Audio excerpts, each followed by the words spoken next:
Hello, my name is Benubia Cosme, and the purpose of my speech today is to speak to you guys about how a restaurant works. Now, according to state statistics by the National Restaurant Association, there are 15,397 food and drinking places here in the state of Massachusetts, which bring in a total revenue of $16.5 billion and employ 338,600 people. Now that's a lot. Compare that to the national average of 1 million plus locations, $783 billion, as well as employing 14.4 million people. You can tell that the restaurant industry is kind of a big deal. But all statistics aside, you don't need them to see what is clear.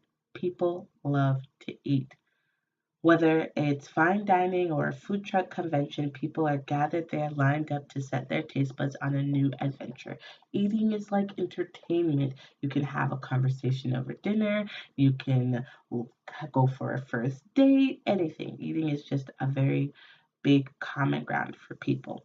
And apparently it is for me as well. I love food so much that I had to work in restaurants, and thus I've been working in restaurants for 6 years, learning the different things about how a restaurant works and how it doesn't, what makes it run great and what does not. Now, I'm pretty sure you guys are all familiar with the term love at first sight. Well, for me in food, it was love at first bite. In order to understand how a restaurant works, you need to understand its three main parts individually. There's the front of house, the back of house, and the management team. Now, of course, there are many other things that go into making a restaurant run very greatly, but these three things are the fundamental pieces that help a restaurant run. All right. So now, when you walk into a restaurant, the first thing you are greeted by is the host stand.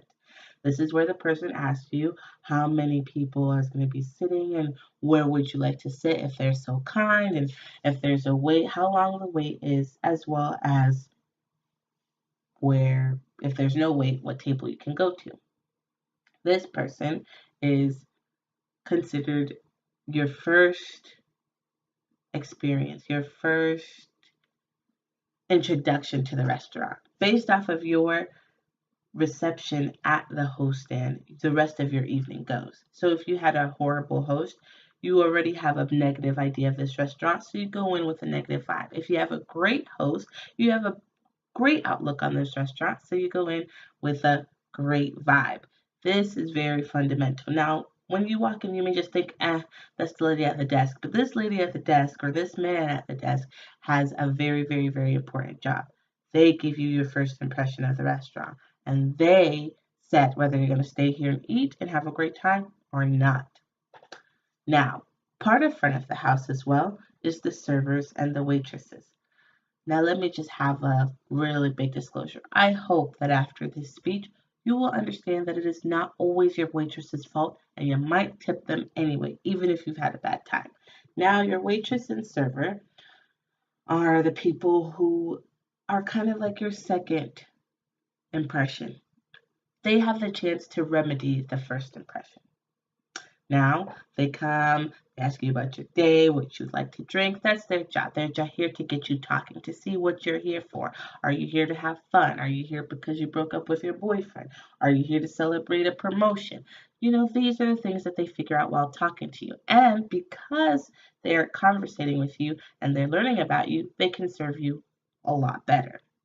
Now we move to the back of the house. This is the team that is 90% of the time responsible for the way your food comes out. Okay, maybe not 90. Maybe it's a 70-30% thing. The server is responsible for putting it in correctly. The back of the house is responsible for you receiving it correctly. Does that make sense? I hope so. So the back of the house is where the cooks are, the salad cooks, the pasta cooks, the pizza cooks, the prep cooks. You may have all of those in a restaurant, or you may have only a few. In my restaurants, we have all of those currently.